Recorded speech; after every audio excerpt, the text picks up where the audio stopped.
horse drifted alarmingly in the betting was, fancied in the morning, continued to drift. It was late on the exchanges to lose. It was something you'd see in a Dick Francis novel, Charles Buttons.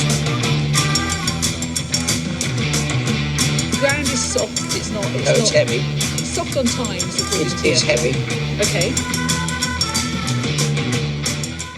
Hello. Yes, a big warm welcome to the Master's Inquiry Sunday Sermon. We're back. Yes, look on us and despair. Ozymandias, yeah. Yes. We see a new government this week, so we're going to chat about that, City of Troy, your questions, which are again fabulous and make the show. And of course, hopefully we'll have some funnies for you to cheer you up, because I think everyone needs cheering up at the moment, just how things are going. Joining me are my two favourite chaps with Baps, Jonas Lane and Chris Lord Malver. Good evening. Hello. Evening. Hello, Rob. Right, okay. Down to business.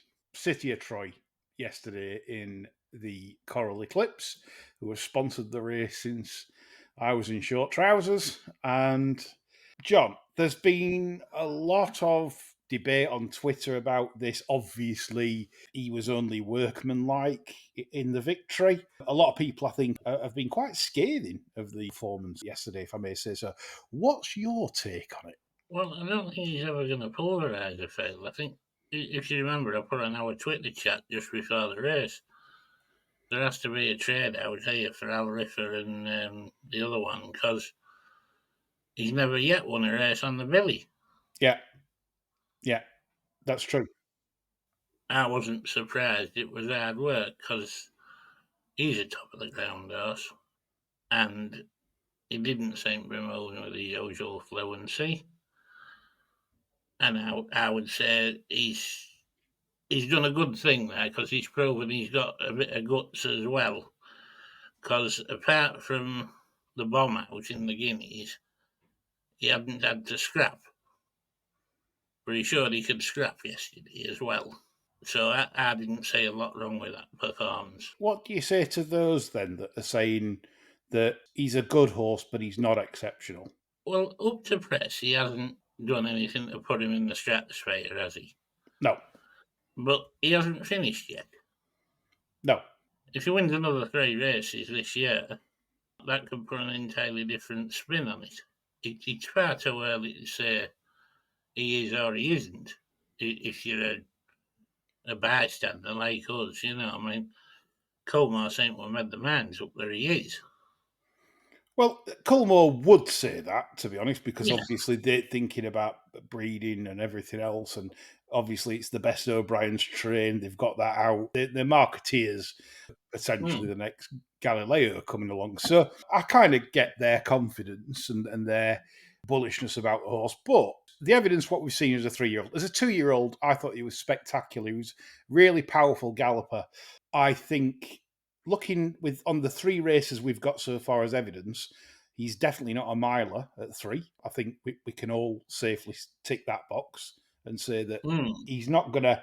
He's never going to rate that wrong, because you'll never see him back as a mile, will you? Anyway, no. So forget that.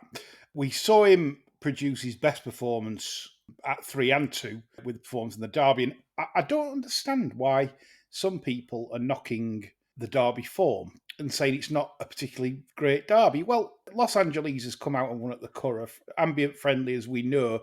And we said on publicly about ambient friendly getting the trip. Testing conditions at the Curragh when they rode the race to suit Los Angeles.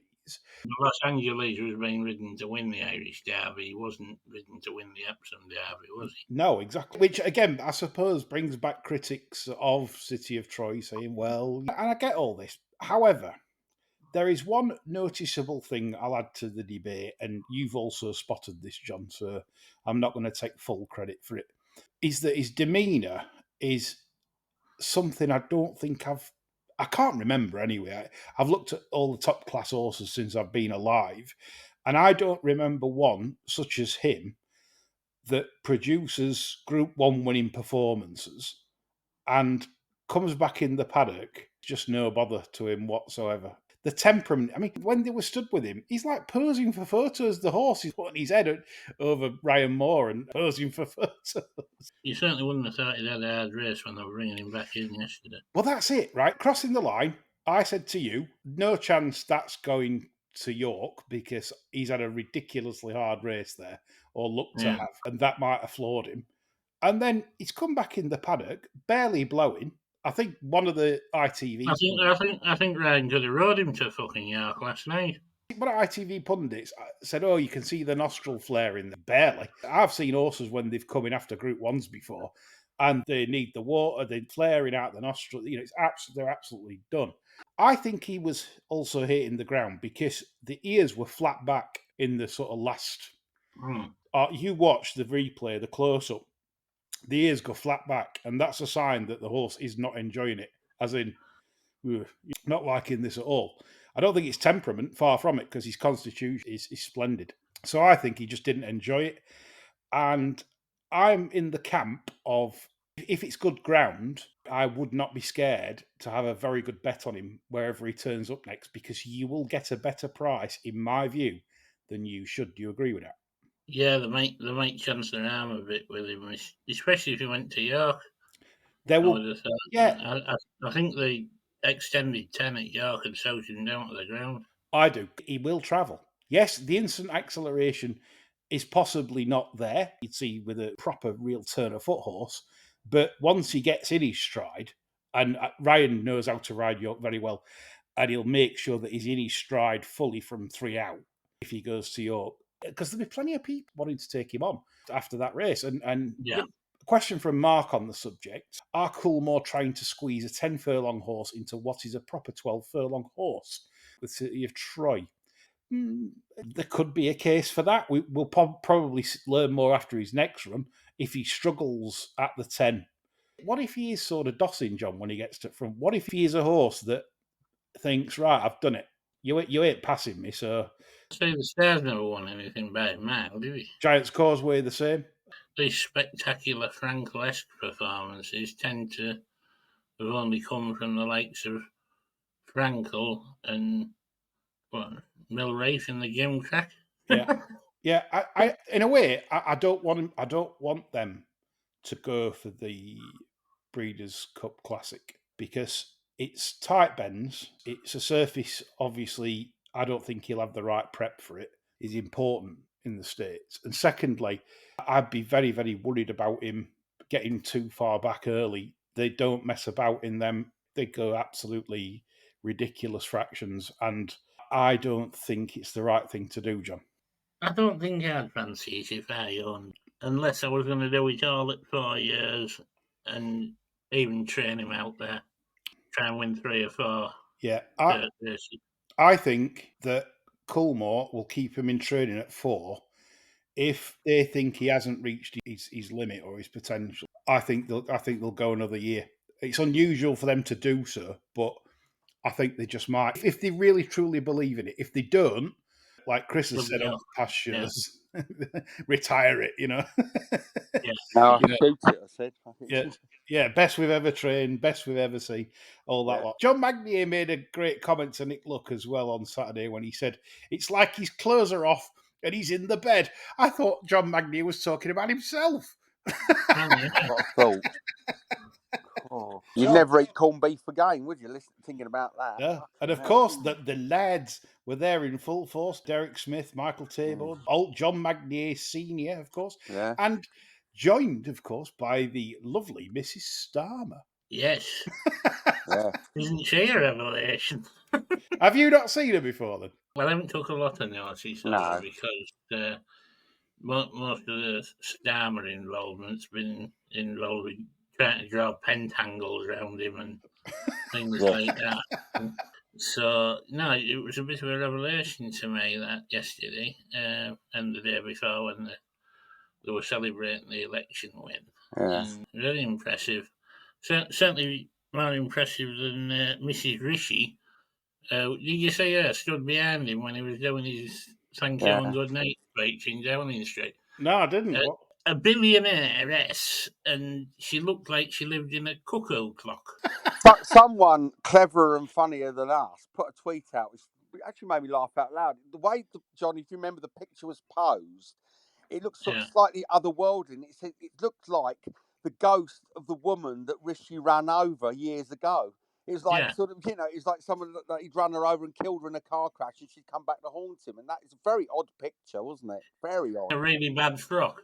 Yeah, really weird. She looked slightly ethereal, whether it's the lighting or whatever, but it looked like a ghost of someone he'd killed years ago. Really odd. Very odd picture. I think actually his premiership would have gone a lot better if every speech he'd made, she'd been stood back left in an increasingly bizarre arrangement of outfits. Yeah, I think so. Yeah, it was very peculiar, very, very odd, very odd. But there we are. Okay, so to finish our racing coverage before we come on to further racing questions, before we then talk about the politics of what's coming and everything else with the Labour Party forming a new government, Haydock yesterday got back to being Haydock.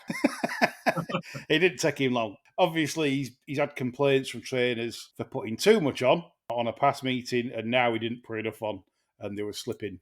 Well, did he not put enough on, or did he leave the grass too short? You know what? I have absolutely no idea, but Nick Davis has got the solution. He says that they should take out a leaf out of Musselburgh, Fontwell, and any course that's got a record of slipping horses on bad bends, the BHA should make them install all weather on the bends, and then you've got your solution. Because I haven't seen an horse slipping at Musselburgh on that top bend since they've done it, and same with Fontwell.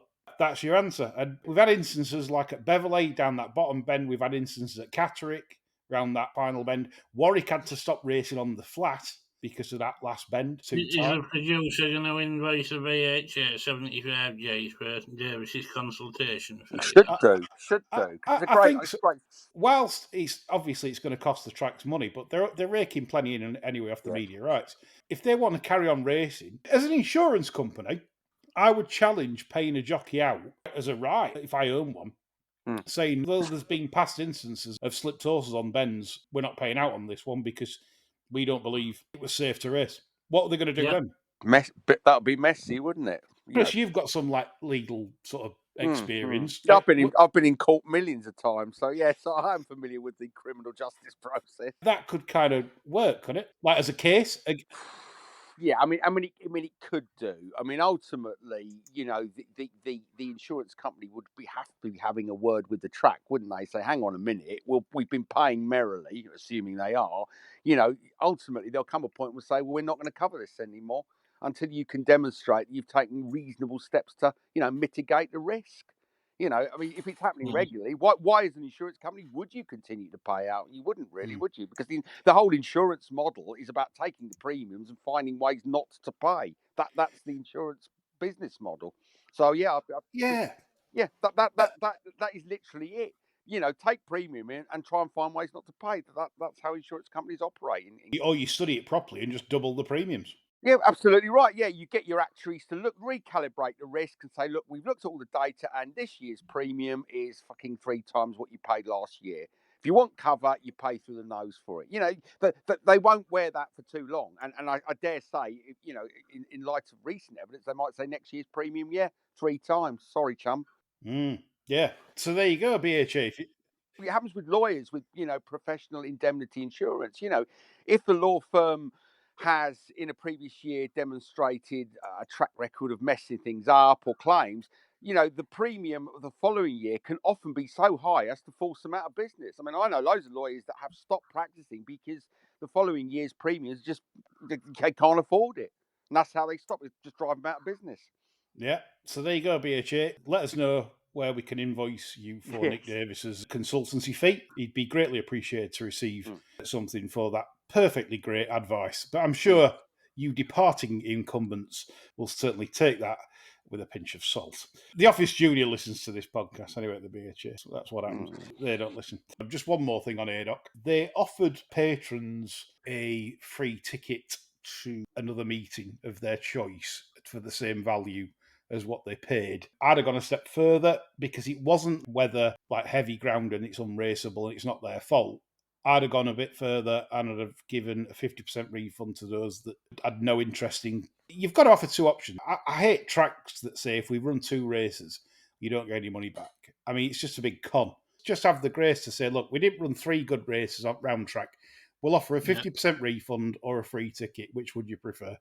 It's goodwill going forwards with race goers because it's not cheap now to go racing, as we know, especially at these bigger meetings on Saturdays and stuff. It's just a nice gesture for people to decide. So, Haydock, get your act together. You're earning plenty from these media rights. You don't need the cash. Behave yourselves. Further racing questions before we come on to the politics side of racing with the new government.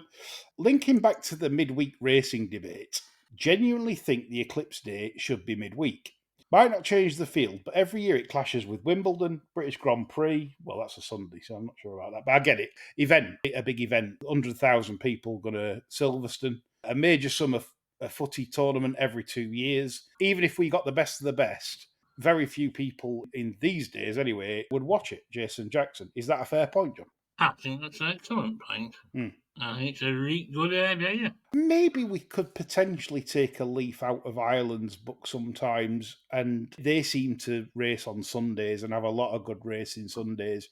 Maybe we could also do this to possibly have less clashes with things. I'm not saying, obviously, you're going to clash with British Grand Prix, whatever, that weekend, but like Jason says, to move it to another day. Why wouldn't Friday night work? Well, exactly. Why wouldn't it? I might go to Wimbledon this weekend, or I might go to Grand Prix, but Friday night, what a sporting weekend. We can start it off Sandown.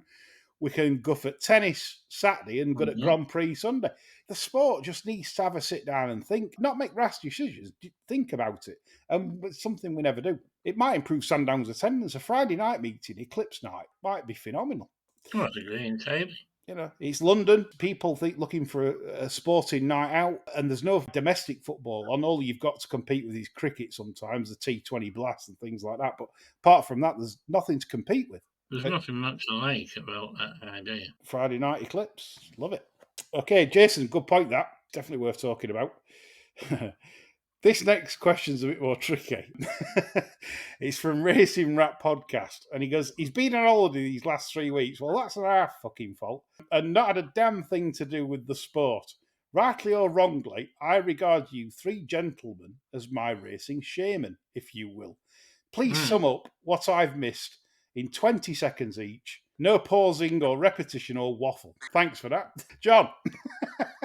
Unspectacular Eclipse winner, but nothing to worry about. Haydock back to normal. He's obviously missed Ascot. Ascot was Ascot, basically the usual plethora of fancied horses winning and unfancied horses winning. Sausage Fingers was in attendance. Everybody was happy. And we've had a change of government, so hopefully the Gambling Commission will all be in jail in a fortnight. Yeah, brilliant. Can't beat that. Yeah, the big thing is the Gambling Commission, and the big subject, of course, is the withholdment of the consultancy, which was done to punters a long, long time ago in a galaxy far, far away. Yes. 12,000 people responded. They refused to release them publicly. And the only way this information has got out is by 2 Freedom of Information requests by Regulus partners Dan War. That's finally got them to submit this information, and it is damning. They have not included this information in the white paper. 77% voted against having no checks, and this was not submitted to government for the white paper. They should be disbanded. Yeah. Okay, next question. Luke Tucker, if Southgate was a horse racing trainer, who would he be? That's a good one. That's a really good question, isn't it? That is Yeah. quite good. I'm going to say Nicky Richards. Yeah. Because a saying in my land is cotton wool Nicky, because when he's got a nice horse, he'll run them once every 3 or 4 months. And very, very careful planning. So Nicky Richards for me, very, very boring. You know, you're not going to get anything good out of him. John? Roger Varian. You get the impression there's a lot of planning going on, but the results are usually shit. Yeah.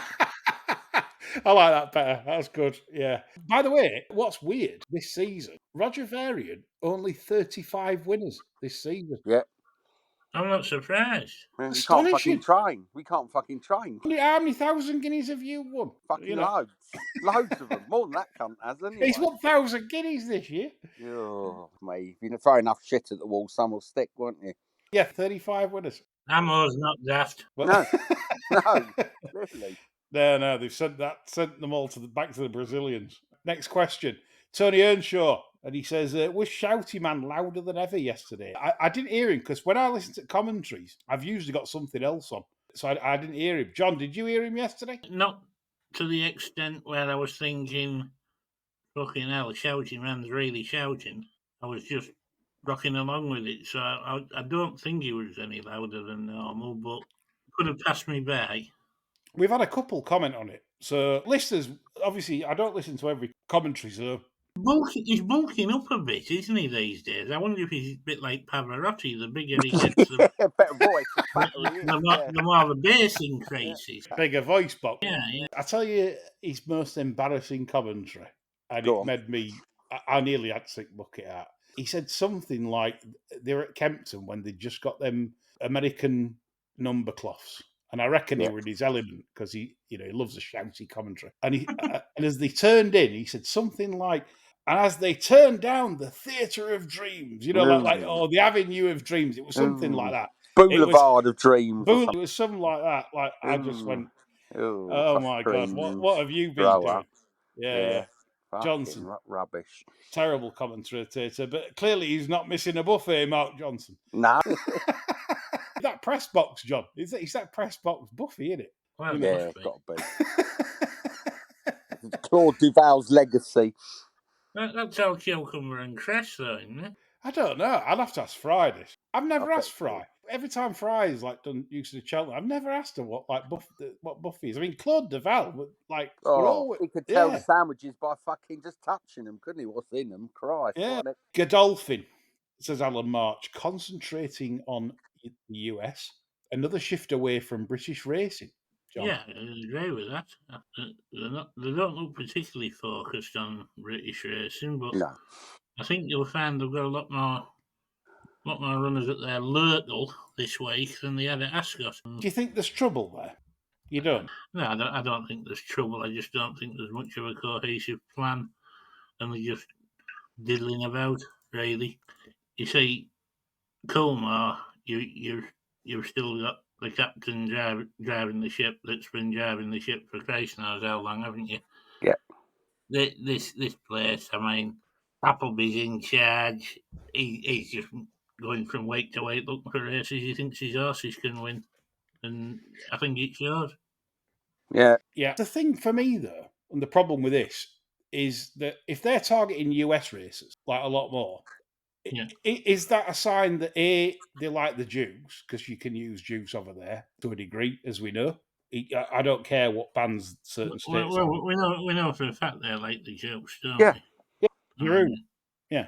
I don't know. There's something going off there. It's as if they can't challenge Coolmore anymore, can they? They're not even in the same ballpark with anything other these days. I mean, they had success with Caribus. That broke down. Then they had notable speech winning the 2,000 guineas this year. So some people say what you're on about, but then that's failed to back it up. Does it also surprise you, John, how many horses Charlie Appleby's don't back up their performances? No, because it just seems to be a recurring theme now with a lot of stables. Whether they're training them differently, I don't know. But the form is very, very sketchy, I think, now. Yeah. So there you go. We've answered that one. Godolphin, concentrate on the US. Again, it's a bad sign for British racing as well, because obviously we're deprived of some of Godolphin's best tackle as older horses. That's why the King George is probably going to fall from grace. That's why the Eclipse is falling from grace, because their best mile and a quarter horses and best probably mile and a half horses are racing in America, John, the older ones. This is true. Absolutely. Yeah. I think they've maybe got that one that ran in the Derby. I think that's running this week at Newmarket. That might bulk a King George ticket if it won the Sandown Classic trial winner. Yeah. As regards the older ones, I'd be struggling to come up with a name for King George. Yeah. Are you a fan of the Godolphin trainer Appleby with Philly? Not especially. I think his style seems to suit Colts much better.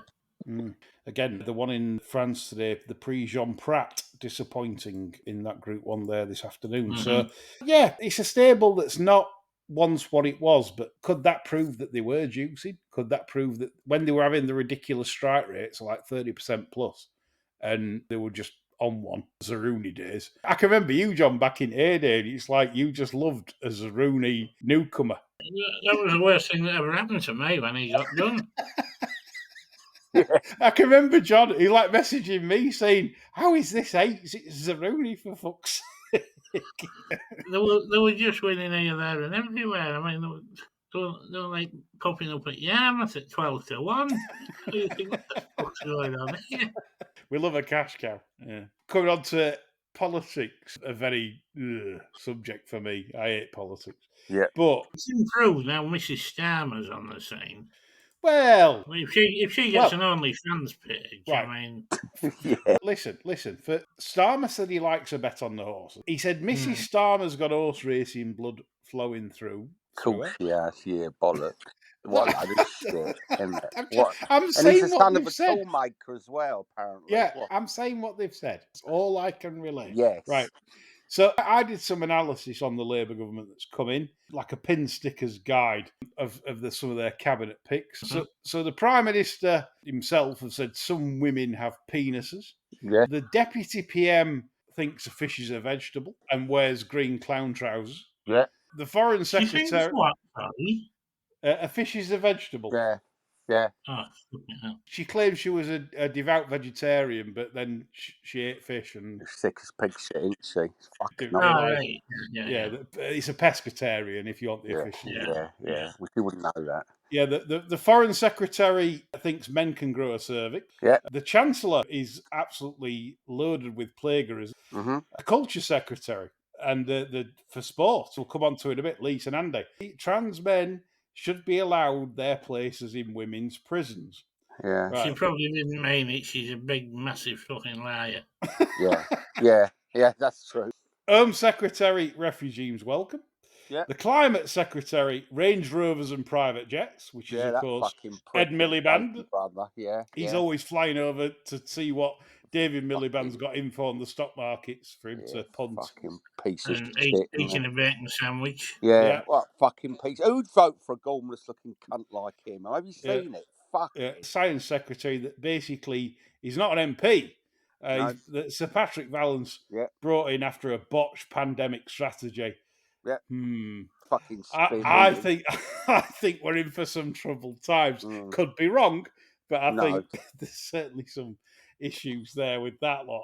Anyway, moving on though, we're not bothered about that, what they do for the country, because we're fucked anyway. It don't matter. We're gone, mate. Yeah. But racing's fucked as well, isn't it? Yeah. Let's go on to racing. So we've got Lisa and Andy that's in charge of DCMS. Let's analyse this properly and try and be rational rather than emotional about it. No, bollocks to that. No, fuck her, fucking bitch. I get it. I know. Labour certainly going to have to increase taxation in various areas. And they certainly don't want an industry like racing to have less tax receipts coming in. The way the game's going, with the Gambling Commission, of course, announcing back in May that from the 30th of August this year, deposit limits on all accounts, all online betting accounts, are to be £500. After that, you are subject to checks. Then in February 2025, it's down to £150 a month before you are subject to checks. That in itself is a disaster for the industry and will probably end it, I would think, in a matter of years. Certainly from my perspective, and this is my own opinion, if this is allowed to happen, then I don't believe I will be here betting this time next year. So you have it on a podcast. What we're on Sunday, 7th of July, at time of recording. I don't think I will be here betting on British racing or even talking about it. You couldn't. You can't, can you? You could. No. You could not. Nobody could. word. If that comes to pass, it's done. And that's not us being Bob Lazar conspiracy theory. It's done. Nope. It's finished. No, it's impossible. I want to put all my money in play because I bet for a living, right? But the point is, it's not designed to suit people like myself. And I'm not being selfish here. I'm not really bothered that it's like, oh, well, oh, boo-hoo, you're affected. No, we're all affected. The game's affected. And that's what bothers me, that I can't enjoy the sport anymore or watch it because I'm not allowed to bet. And because someone else has decided for me that it's for my own good, I can only place a certain amount of money into the markets. Now, forget about myself. Think about the field money, say, on the exchanges. It's all right me saying I'm all right, Jack. Oh, well, they won't come for you because you're a professional player. But what if there's no money to play against for everyone else? Because everyone can't bet. That's the point. You can't have a situation like this. It's ridiculous. The annoying thing for me is when we talk about credit reference agencies, which is what they're going to use to decide if you can afford to bet, that means that, of course, anyone that's got CCJs or potentially a bank loan recently or whatever, it's going to count against you to be able to bet because they'll be thinking using the loan money to bet. There's lots of things. The credit reference agency is for that, isn't it? For applying for credit, mortgages, rental payment. I've had people emailing me, John, Chris, that have said, yeah, what about rentals though? You have to go through open banking and like stuff for rentals. But that's a credit agreement because you're not paying for it up front. You're not paying for 12 months rent up front. No, exactly. It's all garbage. I mean, all these people that kind of cite those examples of why it's legitimate, they're fucking idiots. We live in a society where people have gradually, it's like boiling a lobster. You boil a lobster by gently increasing the heat. And that's what the governments have been doing to us for generations, slowly turning up the gas on our restrictions of civil liberties, and this is where we are. So you have to basically, people are arguing for the same levels of checks for mortgages and bank loans to have a fucking bet. What a country! What a joke we are. And John, I'm not blaming Labour here, far from it, because I believe changes have taken place in the last 30 years of government where we elect them to serve the public. The game has turned in whereas they rule us. Absolutely. They tell us what we're going to be doing. And the frogs would never put up with this. No, absolutely not. It will take a revolution because I predict there'll be some ridiculous measures coming, not just for gambling, there'll be some ridiculous measures coming in that you're required to do in order to do anything, buy a pint of beer or a takeaway. Yeah, well, the way they got people, if you look through COVID, how they got people was, right, we're going to bring a COVID vaccine passport in. And if you haven't had your vaccines, and this was a Tory government, so not Labour, so I'm not picking on Labour if anyone's thinking. And if you didn't have your vaccine passport, you couldn't go in the restaurant, you couldn't go to a concert, you couldn't go to a football game, you had to have it scanned. Yeah. People forget that. My point is, if people say, well, what's wrong with an ID system or whatever, well, if you're against that, your civil liberties are going to be taken away. You might be able to get on a train or a bus. But you're rightly, and you'll get lots of listeners. Well, hopefully, most of our listeners will be nodding along in agreement.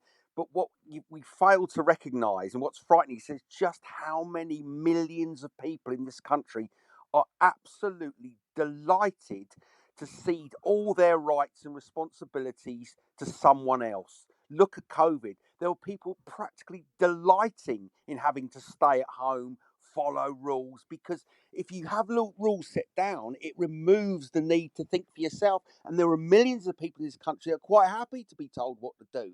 So, yes, you're right, sensible people will push back. But there'll be loads of people going, well, I think it's perfectly reasonable that I should have to present ID to buy a bottle of Coca-Cola. I've read it on social media already. I've read that very thing. People are saying, well, what's the problem? It's for our own good. They know what's best for us. But they don't see what can be adapted depending on who's in charge. They don't see what can be added to it all. But they won't care. Lots of people won't care. Lots of people will be quite happy to say, actually, the rule says every Tuesday you have to go to work on a pogo stick, right? And there'll be people, oh yeah, better buy me pogo stick. The government says so, without questioning how fucking irrational it is. So you're right, but I'm worried about, I think lots of people will be just happy to basically, effectively agree to their own enslavement in this country. And that's what I find depressing. Yeah. John? Well, it is in this. It's tragic, but I mean, you can equate this to like the immigration situation. I would say you could go in a pub and 4 out of 5 people would tell you straight away the biggest problem with the immigration situation is the Human Rights Act. And they can't wait to get rid of the Human Rights Act, get rid of our rights as humans.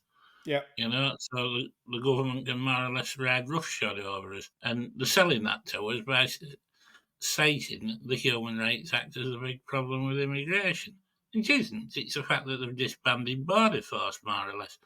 If we had a decent Border Force, we could pop the bloody dinghies and do whatever the hell we wanted. Well, if we talk immigration, for example, the confusion I have in my own head is that, let's say I want to go to America or I want to go anywhere in the world. What do I have to do? I have to present my passport at passport control, and then they decide if they want to vet me further or whatever, or they let me in. Right? That's been done since dawn of time. With the boat people that are coming in willy-nilly, and they're just letting them in and housing them and just doing whatever, it's a massive cost to the taxpayer. A lot of people make it racist to talk about it, and they say, well, you can't talk about this because, well they deserve help and this and the other. Right? I've never said they don't deserve help. All I'm saying is the solution to just let them in, and it's like, right, that's it. It's going to cost us millions and millions of pounds a day to do this. Why is it that I have to present my passport as a normal citizen in any country I go, but those people chuck them in the sea, do whatever, have no identification, so you can't identify them, and that's it. It's a free for all. I don't understand. I don't understand how we're here. Yeah. Well, I don't myself. I would assume it's because they're presenting as refugees and you're presenting as a tourist. But there's got to be different ways you can present as a refugee. I mean, the big talk was that there's no legal routes for refugees at the minute. So I'll put that might be what Cooper does straight away. So I'll put it on another footing. If I've got a criminal record, I wouldn't be allowed into the United States, and their borders at the bottom are open to anyone, and they're just walking across. And it's happening in all the Western countries. Why is this? Well, yeah. I mean, listen. I mean, the people at the top want the will to stop it. No, they don't. I mean, look, the reason is, when they talk about migrant, a contribution that migrant labour makes to the economy. The only thing I can think of is that there is a huge shortage of Albanian cocaine dealers and Afghan heroin traffickers, because that's the only that's the only reason I can think of why we are allowed, permitted, or expected to welcome unfettered immigration, undocumented individuals. Now, no one says they don't deserve help. But I take a different view. Why should I fucking help them? I'll give them as much help as they will give to me if I turned up on the borders of Afghanistan saying, help me. Do you think they'd fucking help me? Would they bollocks? I'll put it another way. Anyone that says we should just allow unvetted immigration just willy-nilly and it should just be allowed to happen. The same people that are saying this, if an immigrant knocked on your door... Oh, fuck off, yeah. And asked for a fiver, that's all I'm saying. Can you give me £5 so I can get some food? Yeah. How many people would give him the fiver? I wouldn't give him the steam off their piss. Listen, when you look at Glastonbury last week, no borders. There's fucking borders around Glastonbury. So what? If I turned up without a ticket, they'd let me in, would they? Because they're all against borders there. Oh, no. Not those sort of borders. You still have to have £100 ticket to turn up to Glastonbury. Get fucked. They should burn the place down with everyone in it, I think. Well, that makes them round. That's certainly one extreme view. But the thing is, living in a Western society ain't perfect these days, and we're highlighting these points. Going back to racing. Racing. I forgot about that. Racing and the DCMS. Lisa and Andy. I want John's advanced prediction, because do you think Lisa and Andy will take on board? Because I know that Lisa and Andy will be presented with these findings at the Gambling Commission by Regulus Partners and by others. Will they listen, John, or are they going to do a full hands in your face? No, we'll go with the Gambling Commission, what they say. Given Andy's track record, I don't hold out a lot of hope for her to do any digging for herself. Right. The only thing I'd say, though, the hope racing has is the tax receipts. Labour are certainly not going to want a dwindling pot from the racing industry. As I stated earlier, I don't think I'll be here next year. And that's my honest prediction. And I hope I beg to God I'm wrong, but I don't think I will be. It's over to you guys. It's over to everyone else. We've talked about it for years. We've tried to put this out there to people how serious this is. I don't think people still realise how serious this is. I still don't think they do, because people are only reactionary to events that happen at the time rather than the ones that are foreseen. And This I is think it. that Nobody's noticing yet, but they'll start to notice if they get pulled next time they deposit. it's too late. We're nearly into too late territory, and the last chance saloon is going to be for somebody like the Regulars partners, Dan Moore, Harry Stewart Moore, the good guys. Stand up for racing. You're powerful people in your own right. We've got a measly podcast, but certainly we need to be stood up for with this government and get that info in about the Gambling Commission and the bentness with the lottery, what they've done with that Czech guy. Terrible behaviour from the Gambling Commission. Bent. Yes. A lot of them. So there you go. We move on to further questions. This is funnier part of the show now. If we hadn't drove you to despair after that Yeah. we'll come on to some good questions now. Next question: your preferred method of suicide? Yeah. Yeah. Fair play. Pickford, John. What on earth? You've put, is Pickford England's best ever? That's got to be your biggest wind up. Well, yeah, it was mainly. It was just one or two people on Twitter last night were saying he's the best ever. Recency bias, that is, if you ever wanted to. Well, at its best, I would have said, all right, we've got the shit ape that got outjumped by a midget. Fair enough. I'd probably prefer Pickford to him. But the likes of Gordon Banks, Ray Clement, etc. By the way, talking about shit apes, somebody sent me a tweet today on your thread, and it was to do with Shilton. And apparently, his last World Cup match, Bobby Robson, or I can't remember who manager, but he said to Chris Woods and other keeper, "We'll give you half each in third place playoff. Now we're out." Yeah. But Shilton said, "No, you're not doing that because I want my 125th cap." So he is a shit ape, isn't he, John? Completely. That's what you're dealing with. So poor Chris Woods and other fella, can't remember who it were, didn't get their half each in World Cup. Probably Joe Corrigan. He was. I can't remember who the other one were, but yeah. Right, questions time. Chris Pull. Yeah, good old Chris Pull. Who's he? Yeah, bald. You know, Yeah, we did a show last week saying that baldies are no good. Yeah. Yeah, go on.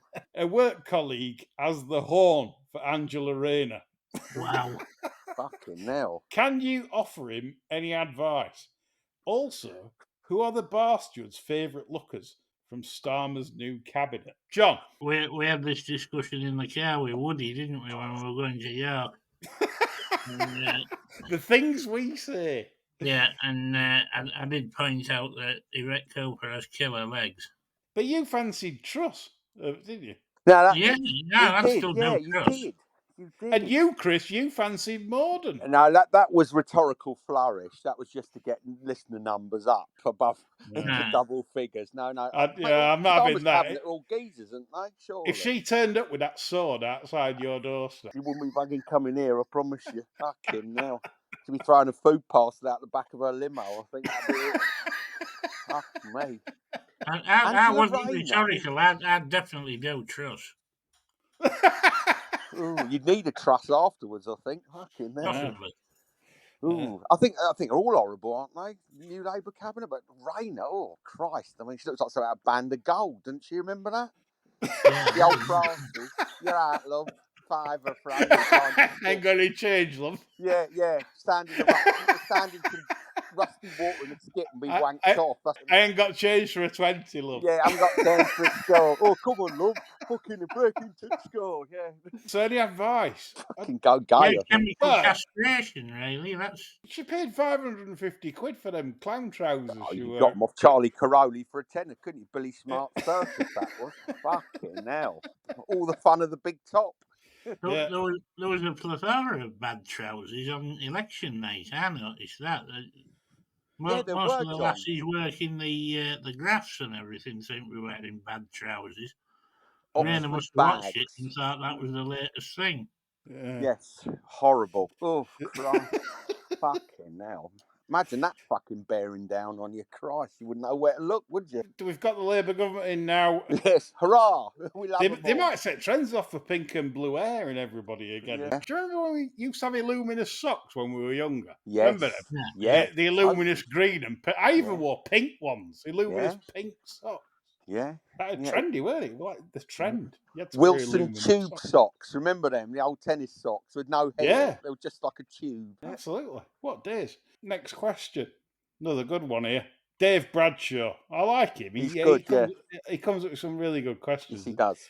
A good listener of the show. A good guy. What is the most ridiculous event you've ever bet on? He goes, I'll start.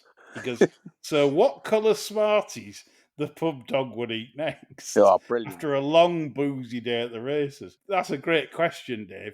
John. Whether or not Lydia Hislop had fallen out with Steve Mellish. yeah, that's true. You did. You had a wager, didn't you? Yeah, 50. Yeah, I got his 50. Yeah, that was live on air, so that's provable. Yeah. I mean, we have had like me and Hitler like I'll be next into the pub and things like that. I don't know if Lydia listens often, but if she does, No. right? I think she might do now and again. Sneakily. No, I do. You reckon?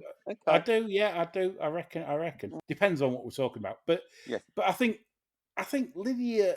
I'd love to know that story. We'd all love to know that story. Blast it out. I'm still not convinced, even though I paid up. Mellish has gone to Coventry. Look, he can only appear with Passad. He appears at studio, and they've naffed him off now. He was a really good on-course analysis, weren't he? But he seems to be rarely on course these days. Mm-hmm. Yeah. Something's gone on there. If he pops up at the Ava with her, that wouldn't be 50 back. Yeah. Go to Ibas, I reckon. You've got that. There. Yeah, Ibas. Yeah. John's taking me to Ibas. That's the result of these shows. I mean, why we do this for you, lads, I don't know. John's not going to fall out with me because he wants his 50 back. I could add to this question with a really good one. I used to do this as a youngster, and this is like how fun betting can be. Playing cards, 52 playing cards. Set out like a 5 furlong race, like little markers. It could be out like a bloody antique, whatever. 5 markers on a table, 5 furlong race. You pull out the 4 kings, diamonds, clubs, hearts, and spades. And whoever wants to be bookie can be bookie. The bookie has the cards.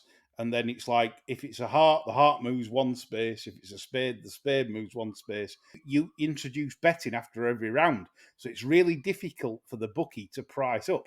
So it's like, how do you price up spades has gone 2 lengths clear? What price is it? So you have to make a concert like 5 to 4, 2 lengths clear, and then what price the one in last? 6 to 1, and then and you keep betting on it throughout the race. What nights they were. Beer nights, fabulous nights. You're thinking, how shit were my evenings, aren't you? Not really. No, it sounds good. Oh, it's hilarious. Honestly, and I was the bookie. So, I had to, try and work out odds, so spades 2 lengths clear after 2 rounds or whatever. And it's like, right, what price spades everyone saying? 5 to 4. £4 a win 5. Honestly, it was like absolutely top class sport.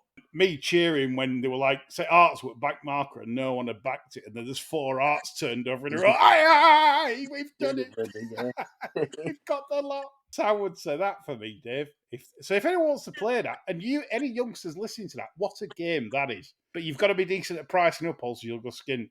It's no good going 7-2 the field at the start. With 4 runners, you'll be in trouble then. Try and get your odds in right and try and tempt people in at short odds, as many bookmakers do. Great question, Dave. Yep. Right, we come on to Samuel the cat. Yes. Right, final question. The bar stewards have developed chronic insomnia. Oh, cool. What else do you want us to suffer?